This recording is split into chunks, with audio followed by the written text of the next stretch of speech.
नमस्कार, good afternoon. चलिए आज भूगोल का तीसरा दिन है, शुरू किया जाए। जैसा कि हम लोगों ने पिछली क्लास में कर्क रेखा, मकर रेखा और भूमध्य रेखा के विषय में बात की थी कि कर्क रेखा, भूमध्य रेखा और मकर रेखा किन किन देशों से होकर जाती है, उसी कड़ी में आज हम लोग बात करेंगे आगे। आज हम दोस्तों बात करने जा रहे हैं अंतरराष्ट्रीय समय रेखा के बारे में। दोस्तों,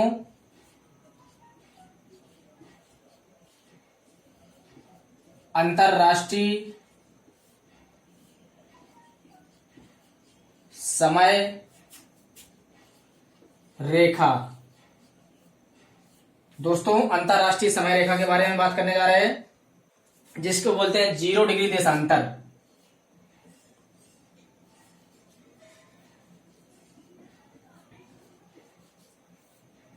जीरो डिग्री देशांतर अंतरराष्ट्रीय समय रेखा 0 डिग्री देशांतर जिसको दोस्तों बोलते हैं, यानी GMT जिसको बोलते हैं दोस्तों, ग्रीनविच मीन टाइम।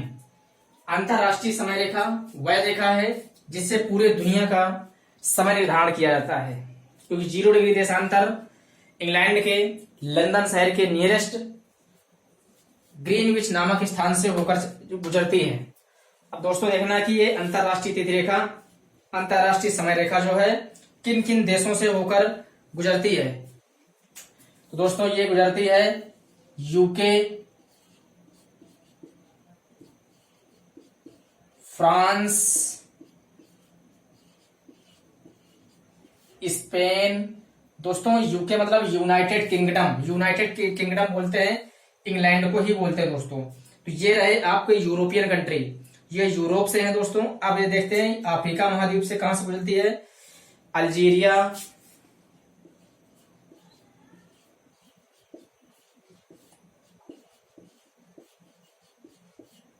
अल्जीरिया, माली,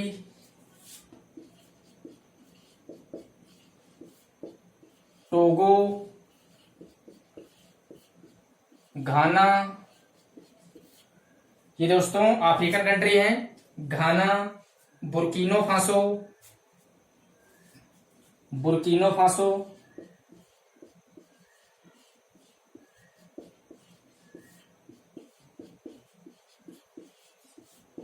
और अंटार्कटिका।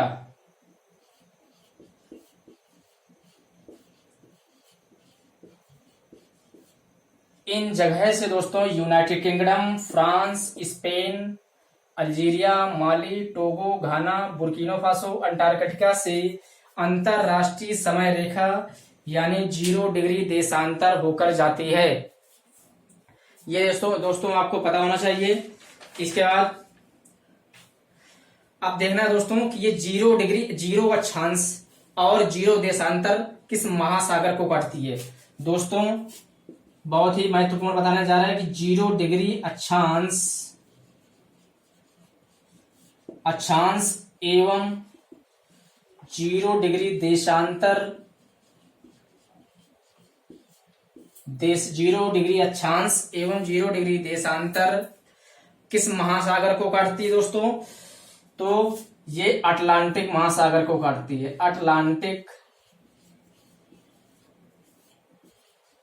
अटलांटिक महासागर को काटती है।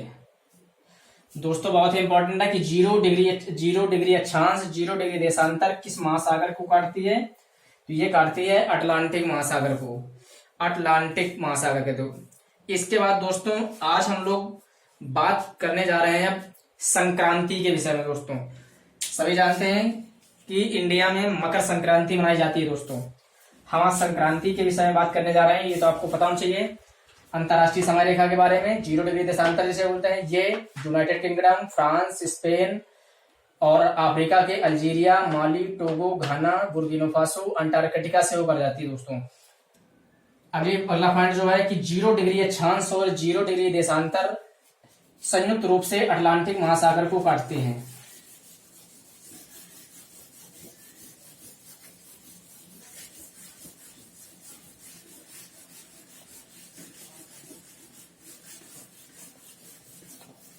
इसके बाद दोस्तों आगे हम लोग देखते हैं संक्रांति। संक्रांति क्या है दोस्तों?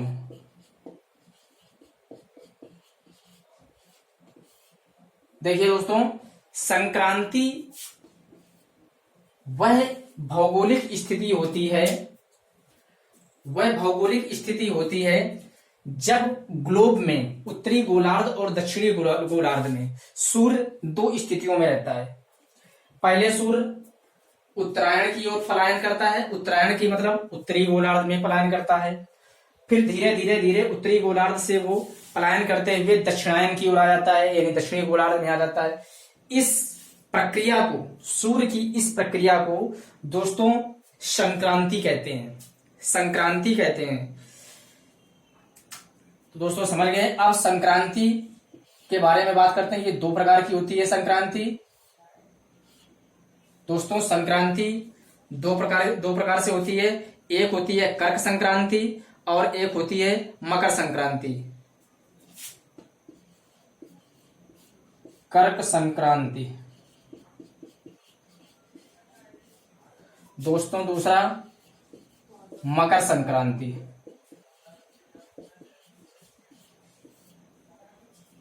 इसीलिए दोस्तों मकर संक्रांति हम लोग हमारे यहाँ भारत देश में खिचड़ी के पूर्व पर्व में मनाया जाता है मकर संक्रांति।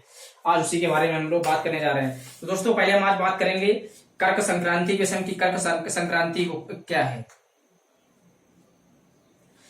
दोस्तों कर्क संक्रांति उस दिन होता है जब सूर्य की किरणें कर्क रेखा पर, यानी कर्क रेखा हमने बताया था दोस्तों, कर्क रेखा ये 0 डिग्री है दोस्तों, विषुवत रेखा है, और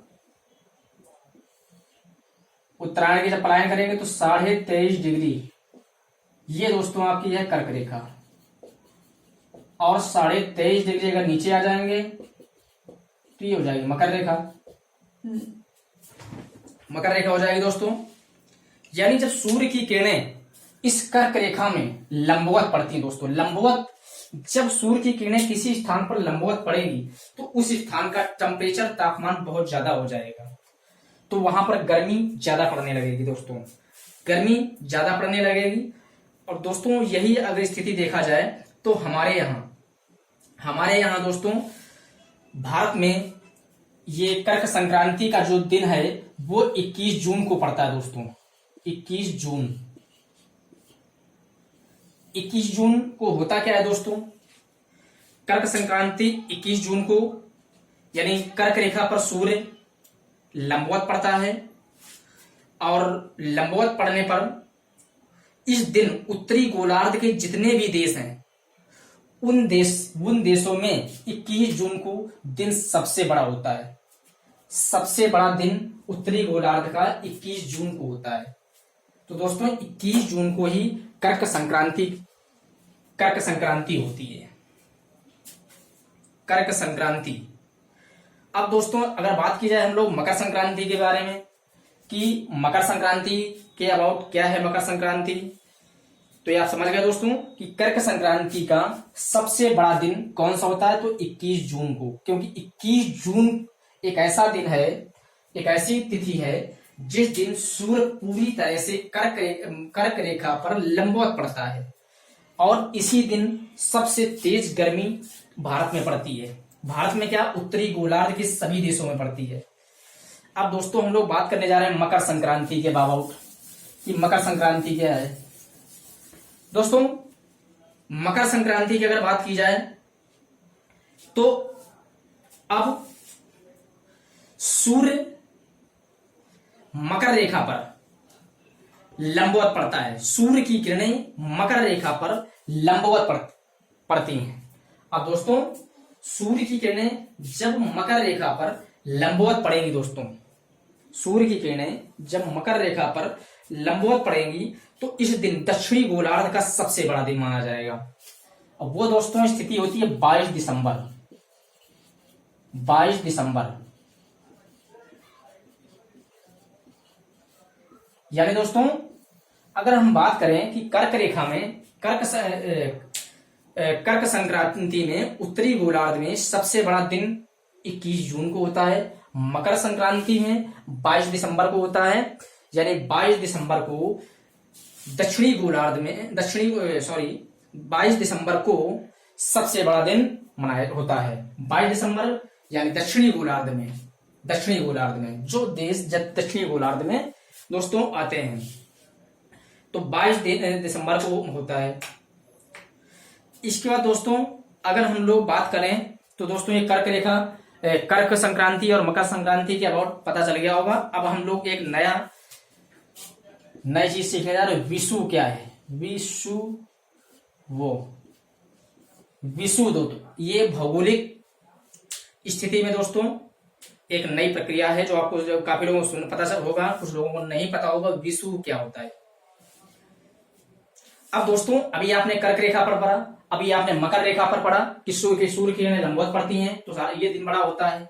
मकर रेखा पर पढ़ा कि सबसे बड़ा दिन 22 दिसंबर को होता है क्योंकि सूर्य किरणें लंबवत पड़ती हैं। अब दोस्तों एक दिन ऐसी स्थिति भी आती होगी जब सूर्य की किरणें भूमध्य रेखा पर यानी विषुवत रेखा पर भी लंबवत पड़ती होंगी दोस्तों।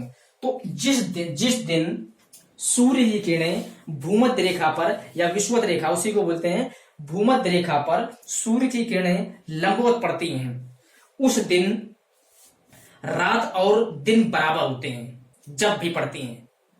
तो जब विषुव स्थिति क्या है दोस्तों, फिर सुनते हैं कि जिस दिन सूर्य की किरणें विषुवत रेखा पर लंबवत पड़ती हैं तो उस दिन रात और दिन बराबर होते हैं पूरी दुनिया में दोस्तों। ये गोलार्ध में चेंजमेंट नहीं है क्योंकि विषुवत रेखा वह रेखा है जो हमारे ग्लोब को, हमारे पृथ्वी को दो बराबर भागों में बांटती है, तो बीचों बीच ये स्थित है।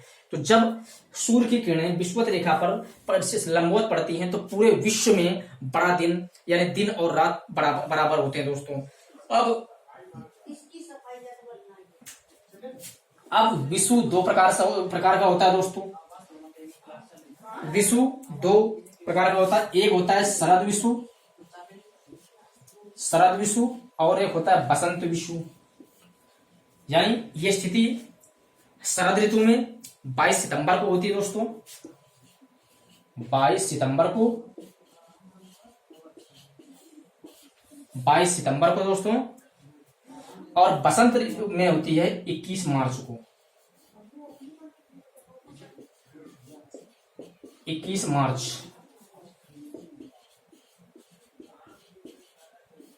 फिर से दोस्तों हम लोग समझते हैं आज विषु के बारे में। दोस्तों विषु वह स्थिति होती है जब सूर्य की किरणें लंबवत विषुवत रेखा पर पड़ती हैं। जिस दिन लंबवत पड़ती हैं तो वो वर्ष में दो बार पड़ती है दोस्तों। एक शरद विषु में सर्दी के समय में शरद विषु में पड़ती है 22 सितंबर को, यानी 22 सितंबर को पूरे दुनिया में, पूरे विश्व में सभी देशों में 22 सितंबर को दिन और रात बराबर होते हैं दोस्तों। अगर बसंत विषु की बात की जाए तो बसंत विषु मतलब 21 मार्च को पूरी दुनिया में, 21 मार्च को पूरे दुनिया में दिन और रात बराबर होते हैं। दिन और रात की स्थितियां बराबर होती हैं क्योंकि इस दिन सूर्य लंबवत विषुवत रेखा पर दोस्तों पड़ता है। तो ये आपको घटनाएं याद रखना होगा कि शरद विषु कब होता है 22 सितंबर को और बसंत विषु कब होता है 21 मार्च को। कर्क रेखा पर लंबवत सूर्य की किरणें कब पड़ती हैं 21 जून को और मकर संक्रांति 22 दिसंबर को। इस दिन दोस्तों सबसे बड़ा दिन मनाया जाता है। ये रहे दोस्तों आज के भूगोल का कुछ विशेष टॉपिक। थैंक यू दोस्तों। वीडियो अच्छा लगे लाइक करें, शेयर करें और चैनल को सब्सक्राइब करें।